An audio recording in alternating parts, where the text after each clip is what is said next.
BBC Yoruba, ẹ gbà mí. This is my story. This is the story. There is a lady that is my sister. We've been together for almost 20 years. About 15 or 17 years now. She's not my blood sister for people who know me. But she's a sister that is better than a blood sister to me. She is a sister that is better than a blood sister to me. I got to know her when shortly before my husband died, and we became very close. I never knew God was sending her into my life for a purpose. She's an angel sent to me. I am an angel sent to her. This lady is an orphan. She has lost both her mother and her father. If they are asking her, call any member of your family, it is me she will call. I know this lady. She's a very hardworking lady. She was married to a man. No, she was not really married. She has a man that she was going out with, who rented an apartment for her, and she's doing very well. She was doing very well. She has a business she's doing. And suddenly, she came to me and said she's no more interested in that man. I said, what did the man do? She said it's a long story. Okay, she's an adult. I can't do anything. And I can't make decisions for her. She left the man. Few months after she came to me, she said, Nancy, I'm getting married. I said, who are you getting married to? She said, I'm getting married to a man. Who is the man? She said, a member of our church. By that time, her dressing had started changing. And I was questioning her dressing. For me, having this skin that I'm having today, she was the one then that introduced me to the cream I'm using. For you to know the kind of person she is. She was then. And she said, Auntie, I am getting married. Who are you getting married to? She said, somebody from my church. I said, is that why you left the man that you were dating? She said, yes, that is a long story. I said, okay. What I want is for you to be happy as long as you are happy. Can you bring the man you want to marry? Let us see the man. Won't you introduce me to that man before the marriage? She said she will. And she kept postponing until the wedding day. On the wedding day, we got to the church. The church is Fumilayo's church. That was the day I met Fumilayo Adebayo's husband. Fumilayo Adebayo's husband is totally bleached. As in, totally bleached with knuckles, dark knuckles. Shebi Molo cream, you will see dark knuckles like Bolly. That is the husband she was married to. And I saw this, my sister's husband that she was to marry. I said, luckily I went with a friend. I didn't go alone. So that's my friend. I will call her in the course of this show to talk to her. You will hear. And that my sister was asking me, she said, Nibo laburo yin ti roko. Where did your husband, your sister get a husband? I said, I'm just seeing the man as you are just seeing the man. She said she didn't bring the husband to you. I said, no. I asked her. She said she will bring the man, but I didn't get to see the man until wedding day. And what we saw on that day calls for questioning. Fumilayo, the question and the allegation I am giving across to Fumilayo is that where did Fumilayo get the husband, the man she asked that lady to marry? Where did she get the man that she matchmade with that lady? I am questioning that. On that day, the man we saw was nothing short of a lunatic. He was dressed in suits, yes, but his attitude, his way of dancing and everything shows that something was wrong. And I said, my friend said, where did they see this man? I said, I don't know. I said, how did this man talk to Fumi? I don't know. But immediately after the wedding, I called Fumi. I said, Fumi, níbo lo ti pàdé ọmọkùnrin yìí? Ta ló introduce ẹ sí ọkùnrin yìí? Ó ní ará church òun ni. Màmá sọ wípé, that is Funmilayo Adebayo. Ó sọ wípé ọkọ òun nìyẹn. And they got married. What will I do? She was an adult then. As of today, this person is 47. So what will I say? Wọ́n ṣe marry nìyẹn. Please, I don't want any laughing emoji. This is not funny. Mo fi Ọlọ́run bẹ̀ yín. Family yín ò ní kó sí nǹkan tí mò ń sọ yìí. Please, I am begging you. This is not a funny issue. I am really begging you. Tó bá dé ojú ẹ̀ mo máa gbé picture fún mi jáde. Kí Funmilayo Adebayo kó bá mi release fún mi. Èyí tó ṣe nínú church ẹ̀. Èyí tó lò ti tó gẹ́. Kó tú sílẹ̀. After the wedding, 2 weeks after, my sister called me. She said, Auntie Mbolewa, mo ní mo wà nílé. Ó ní ẹ jọ̀ọ́ ẹ má jáde mò ń bọ̀. By the time I saw her, Funmi was looking like the shadow of herself. Ta ló ní redhead? Ṣé mistake ni? Funmi, kí ló ṣẹlẹ̀? Kí ló ṣe? Kí ló dé tẹrí báyìí? She started crying. Auntie ẹ gbà mí. Auntie ẹ gbà mí. Òun ò mọ̀, ó dà pé ní tóun lọ fẹ́ yẹn, ara ẹ̀ ò yá. Mo ní Funmi, yẹbi mo ń bi ẹ́ pé nbo ló ti pàdé ọmọkùnrin yìí. Ó dá mi lóhùn. Mo bi ẹ́ pé ta ló fún ẹ lọ́kọ? Ó ní màmá sọ wípé ọkọ ẹ̀ ní ará church yín ni. Ọjọ́ tẹ́ máa ṣe wedding mi rí wípé ara ẹni yóò yá. Mo rí wípé nǹkan kan ń ṣẹlẹ̀ ṣùgbọ́n kò yé mi. She kept crying and sí báwo ni mo ṣe máa kúrò ńbẹ̀. And we planned it. And she packed her load when that man was not around and she ran away. And she ran back home. She ran back home. She rented another apartment. She started living peacefully. Doing very well. It was when she ran back. She opened a shop. She had piggery farm. So for you to know she was doing very well. After that, few months after, I didn't hear from her. And I was calling her, Funmi Mbolowa, mo fẹ́ rí ẹ. She said, Auntie ara mi ò mà yá. Mo mà sick gan. Kí ló ṣe ẹ́? Màá yọjú. Níbo ló wà? Auntie, I will come home. I will come and see you when I'm okay. Please follow this story. I will call you when I'm okay. I said, Funmi, tell me where you are. Auntie, màá pè yín.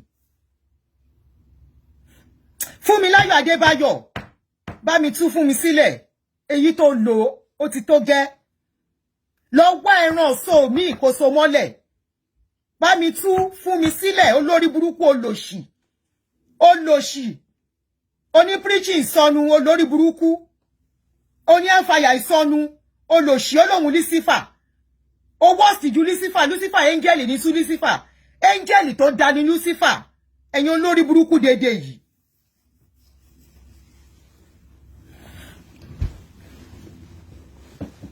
Funmi Mbolowa, ó ní àǹtí máa pè yín. Few months after, Funmi showed up. Àǹtí ẹ máa bóhun dúpẹ́ pé òun ò kú. Kí ló ṣe ẹ́? Òun sick tán, òun lọ tán Ọlọ́run ni ò jẹ́. Ọpẹ́lọpẹ́ màmá. Mo ní màmá bí báwo ó tún padà sí church yẹn ni. Ó nígbà tóun padà sí church yẹn lára òun tó yá. Ó ní ìgbà tí òun padà sí church yẹn ní ara òun tó yá. Mo ní so in other words ó ti padà sí church ni again.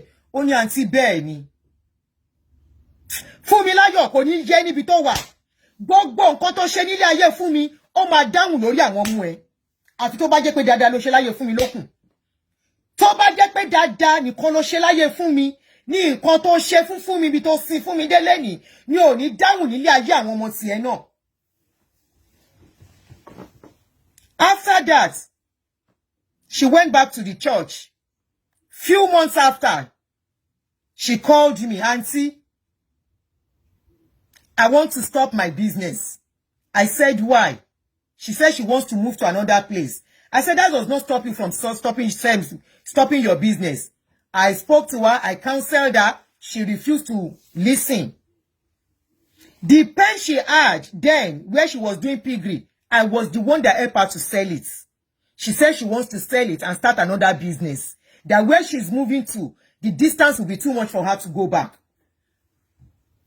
After selling the pen and the animals, I'm talking about 9-10 years ago, everything amounted to 950,000 naira. And I gave the money to her. She sells Ankara. She has a big shop where she sells Ankara and laces. She collapsed that business. She carried all the money and she went close to where our church is. She started living there. 1 year after again, sure, I can't really be precise, but I know it was not long she moved. She will come to my shop. She will take some material. She will go and sell. She will give me my money. She will take her profits. Fumi show ni bẹ̀rẹ̀ business ni. Ma bẹ̀rẹ̀ business. Ibi tí mo sanwó shop sí. She started giving excuses. And I was asking her, mo rò pé o tí fọwọ́ kan owó yẹn o. She said, Auntie, ẹ má worry, everything were intact. I said, okay. I'm talking about somebody that was in her late 30s. Will I be monitoring her like a baby? Even my children, as they are not up to touch. I'm not monitoring them again. Other than to check on their safety. Are you okay? When are you coming home? I'm just checking on you. So will I now be monitoring a mother, a woman that is 30-something? In her almost 40. That was how this lady was going on and on and on. About a year after, she called me. She said, Auntie, I have a problem. I said, what is going on? She couldn't pay the rent of her house again. I asked her, Fumi, owó ẹran ta ta fún ẹ, níbo lo kówó ẹran sí, o ti kó lọ sí church. Ó ní àǹtí kì í ṣe bẹ́ẹ̀. Mo so díẹ̀ sínú church, but kì í ṣe church ló gbà. Mo ní so ó sọ fún mi pé about over 1 million. You can't account for it anymore. I had no choice. I had to take her in, and she started living with me. It was when she started living with me, I saw the clear way she was living. Monday, she's in church. By 6 a.m., she has woken up to go to church. Tuesday, she's in church. It is only on Wednesday she doesn't go. Thursday, she's in church. Friday, she's in church. She is the one in charge of their Sunday school manual that is always printing it. And she doesn't have any job. This is somebody that is a graduate. She finished from, I think, Ado Ekiti University or so. She's a graduate. She doesn't have any job. That was how she became jobless. And all she does is to go to church, come and help me in the shop, carry some clothes, go and sell, make some profits. And I was not comfortable. At a point, when I knew I was relocating, I said, Fumi, she will take care of shop with me. Will you take care of my shop? Be the manager. I will have a sales girl. But just be a manager like I'm the one there. And I'll be paying you good salary. As at then, I was proposing to pay her 30,000 per month. Do you know what she told me? She said, no, Auntie. I said, why? Oh, ni nkan tó ń ṣe now. She said, I will not have time for church. That was her reason. And when she said that, I just left her alone. She was still living with me, but I stopped, assisting her financially the way I was assisting her. I was thinking maybe that will make her get her senses back. Trust me, she did not get her senses back. When she saw that she was needing money seriously and I was not giving like before, she had to go and start selling eggs. I remember a day I had to put egg on her head to go and hawk. And I looked at her, I said, Fumi, wo bi to sọ lé ayé ede.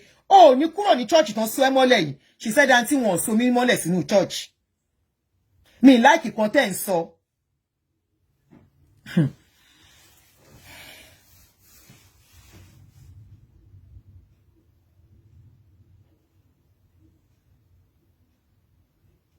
It's more than brainwash. It's more than brainwash. Why I know it is more than brainwash? The day she was getting married, that I told you we went for that wedding, Fumilayo Adebayo's church, Proclaim whatever rubbish she calls her name, the church was inside a slum. It was built with plank. Our church was built with plank. I have a lot of people I will call concerning this issue. Let Fumilayo Adebayo àwọn tó ń bá mọ̀ kan sọ fún kó lé Fumi kúrò nínú church here. kó lè kúrò nínú church ẹ or else mama disgrace ẹ lórí social media bá mi lé fún mi kúrò lórí church ẹ lọ wá ẹran so mi tó lórí burúkú ni gbogbo yín gbogbo iṣẹ́ òkùnkùn tẹ́ ń ṣe tẹ́ fi ń sọ àwọn ọmọ èèyàn mọ́lẹ̀ all in the name of religion tẹ́ wá ń fi ayé wọn ní owó àṣírí gbogbo yín ò ní bòmọ̀.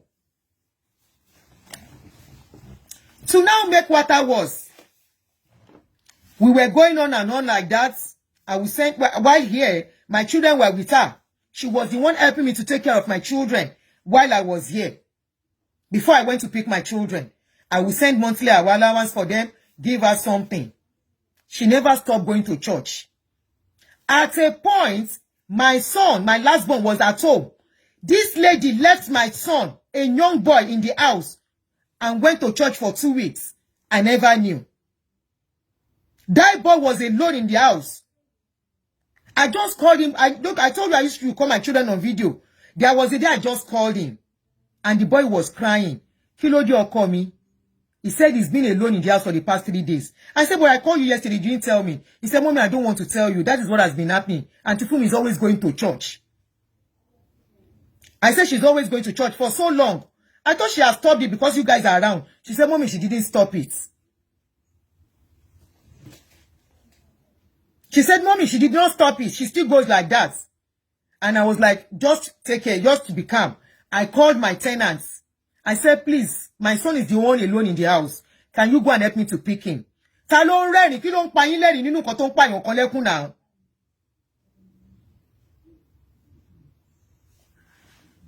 By the time they went to go and pick my son left all the lights on. The generator was on. And one thing I keep saying, and I keep thanking God for, what if there was fire incident in the house, and my son that was just about 11 or 12 was alone? He's always left alone in the house. 2 weeks as a stretch, she will go to church. They are always having program. They are always having, every other month, she's always having programs.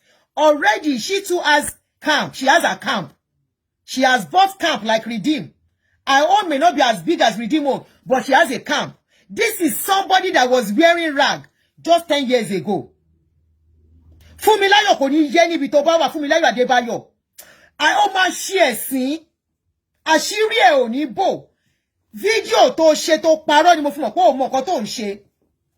Funmilayo Adébáyọ̀, ó mọ nǹkan tó ń ṣe. For you to come out and start lying, wípé fídíò yẹn wọ́n fi parọ́ mú ẹni. Ara àwọn ìwé tó ṣe, unfortunately mo ti sọnù. Ara àwọn ìwé tó ṣe, tó fún ọmọ mi kọ́mọ mi máa kà. Èmi ni mo sọ ìwé yẹn nù, Ọlọ́run ló yọ mí. Ọmọ mi dé Amẹ́ríkà, ó bẹ̀rẹ̀ sí gbé Bible kiri inú ilé. Ó bẹ̀rẹ̀ sí ṣí Bible kiri inú ilé ni mo ní ẹ gbà mí. Kí ló dé ọmọ ọdún mélòó ni ẹ? Ẹ̀ṣẹ̀ wo ló ṣẹ̀ tó ń ka Bible báyìí? Bí ṣe gbà Bible lọ́wọ́ ẹ̀yìn yẹn. Ẹ̀ṣẹ̀ wo ló ṣẹ̀ tó ń ka Bible tó tẹ́lẹ̀ yìí? Ibi tí Ọlọ́run yọ mí tí wọ́n bá mú ọmọ mi wọ̀ nìyẹn. Ká ní mi ò tí lọ kó àwọn ọmọ mi. Funmilayo Adébáyọ̀. Ẹ̀sìn ẹ, ojú ẹ̀sìn ẹ ti dé, ó dẹ̀ máa rọ̀ gidi. Ojú ẹ̀sìn ẹ máa rọ̀, ó máa rọ̀ gidi, ó máa ṣẹ̀sìn. Ṣé wá ní gbogbo àwọn tó so mọ́lẹ̀? Wọ́n máa so àwọn ọmọ tiẹ̀ mọ́lẹ̀. Àwọn ọmọ tiẹ̀ gan ò ní rọ́nà lọ. Bó ṣe sọ fún mi mọ́lẹ̀ tó jẹ́ kó ráyé ṣe mọ́. Bó ṣe sọ fún mi mọ́lẹ̀ tó sọ dẹran orí ìso. Bó ṣe sọ fún mi mọ́lẹ̀ tó dàbí ẹ tó ń gbáyé bí ẹni tí ò gbáyé. Bẹ́ẹ̀ làwọn ọmọ tiẹ̀ náà ṣe máa gbé ayé bí ẹni tí ò sí láyé láṣẹ Èdùmàrè. Orí ọmọ yẹn ti ṣe tán tó fẹ́ jà. Ọlọ́run máa sọ àwọn ọmọ tiẹ̀ náà mọ́lẹ̀. Wọ́n máa gbélé ayé bí ẹni tí ò gbé ayé mọ́ ni. Ọjọ́ New Year, mo send video olórí burúkú yìí sí fún mi. Mo ní Àfúnmẹ̀, I call her Àfúnmẹ̀. Àfúnmẹ̀ tó bá rí video yìí, you know I love you. You know I love you. You know you were the one that was there for me when everybody left me.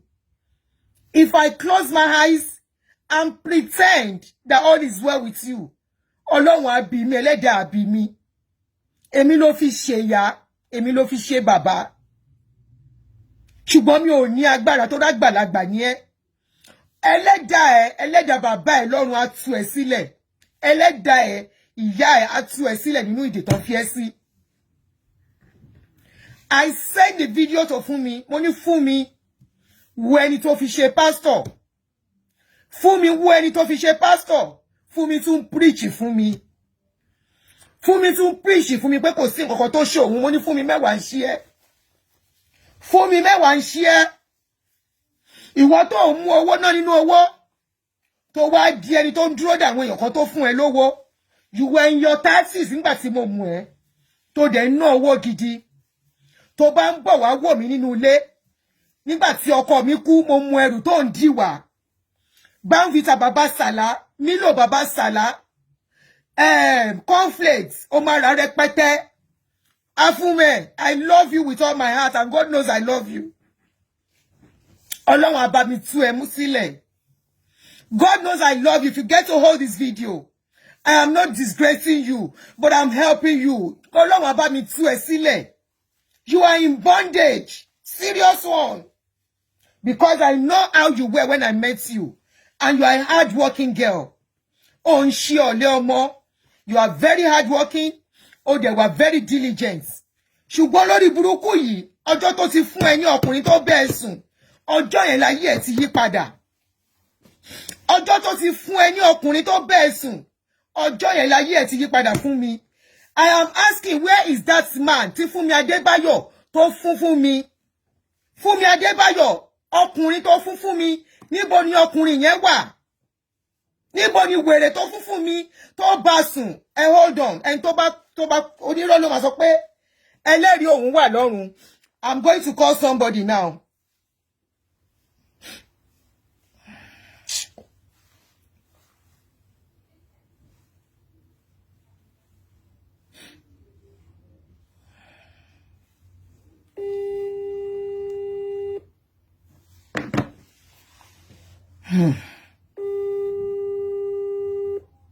So ó mọ nǹkan tó ń ṣe, ó wá lò sọ̀rọ̀ bẹ́ẹ̀.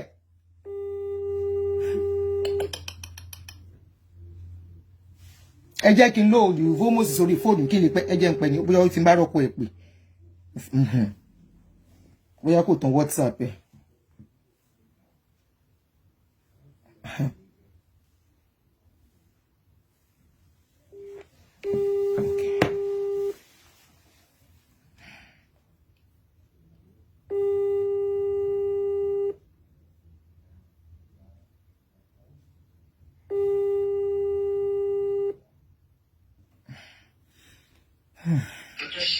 Ẹ káàsán sà. Ẹ káàsán sà, ṣé kìí ṣe pé mo jí yín? Hello sà. Ẹ káàsán sà, ṣé àlàáfíà ni sà? Ẹ káalẹ́ sà. Ṣé wà nílé sà? Ẹ kú ọjọ́ mẹ́ta o. Yes sà, ọjọ́ wọn pẹ̀lú sà. A kú ọdún náà ẹ̀mí aṣọ pẹ̀. Ẹ jọ̀ọ́ ṣé wà nílé sà? Ó wà nílé, mo wà nílé. Ẹ jọ̀ọ́ mo fẹ́ bá ìyá yìí sọ̀rọ̀. Ẹ jọ̀ọ́ ọ̀rọ̀ yẹn wà very important. Ẹ ó dàn. Ẹ ṣé sà. Hello ma. Hello Ìyábọ̀ ni ọ̀rẹ́. Bó ni? Hello. Báwo ni? Ọmọ ìyá. Èmi ni. Ìmọ̀ pé wọ́n ni. Èmi ni Àbẹ̀kẹ́ mi. Happy New Year. Ṣáà tí kíra ni, ṣe bá ti kíra Happy New Year. Okay, àpẹẹrẹ wa messages. Mo máa ń sọ̀rọ̀ àbúrò ẹ̀ fún èèyàn kan ni àbúrò ẹ̀ fún mi. Mo ń sọ fẹ́yàn kan. Okay. Mo ní ẹni tó bá kú ló máa sọ pé àmì onírọ́ ló máa sọ pé lẹ́rìí òun wà lọ́run. Bẹ́ẹ̀ni. Ọjọ́ wedding ẹ̀ ṣó rántí nǹkan tó ṣẹlẹ̀, ó rántí nǹkan tó béèrè lọ́wọ́ mi. Mo rántí. Kí ló ṣẹlẹ̀ lọ́jọ́ yẹn? Gbàdẹ̀ rí pé àgbàlagbà àti pé bí bàbá yẹn ṣe ń ṣe. Wọ́n á bẹ̀ẹ́ pé ṣé kò fi ẹni yìí hàn ẹ́ kó tó fẹ́ ni. Kí ni mo dẹ̀ sọ? Ó ní pé kò fi hàn ẹ́. Nígbà tá a máa bí